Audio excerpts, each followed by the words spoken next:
साजरा उत्साह होतच आहे. हा दिवस वाईटावर चांगल्या विजयाचे प्रतीक मानला जातो. असे मानले जाते की रावण हा अत्यंत वाईट माणूस होता, कारण रावणाने माता सीतेला अपहरण केले होते. मात्र रावण एक शक्तिशाली योद्धा असण्यासोबतच खूप ज्ञानी आणि विज्ञानीही होता. असे म्हणतात की मरताना रावणाने लक्ष्मणाला तीन महत्त्वाच्या गोष्टी सांगितल्या, ज्यात आयुष्याचे रहस्य लपलेले आहे. रावणातील कथेनुसार रावणाचा वध प्रभू रामाने केला होता.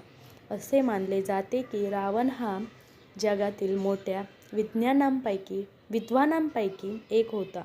ती महादेवाचा खूप मोठा भक्त होता.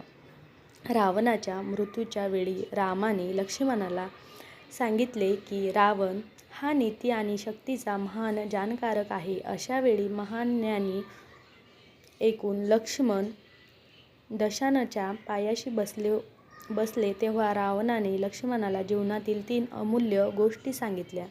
त्या 3 गोष्टींबद्दल जाणून घेऊया. नंबर 1. शुभ कार्य लवकरात लवकर करावे.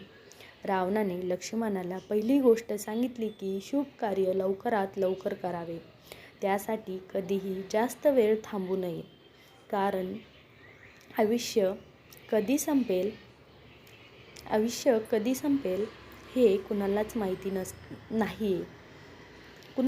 नसते. नंबर 2. शत्रू आणि रोग कधीही लहान मानू नये.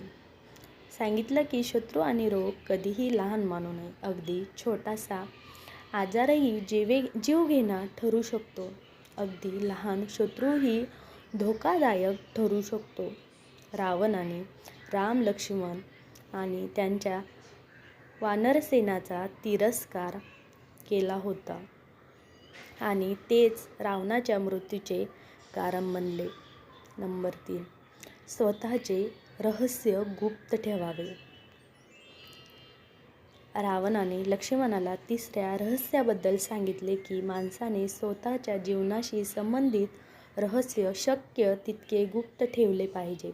त्याने कुणालाही हे सांगू नये. जरी तो तुमचा सर्वात प्रिय असला तरीही.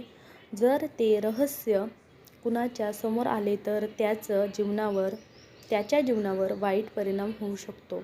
रावणाच्या नाभीतील अमृतकुंडाचे रहस्य विभीषणाला माहीत होते आणि तेच रावणाच्या प्रभावाचे कारण ठरले.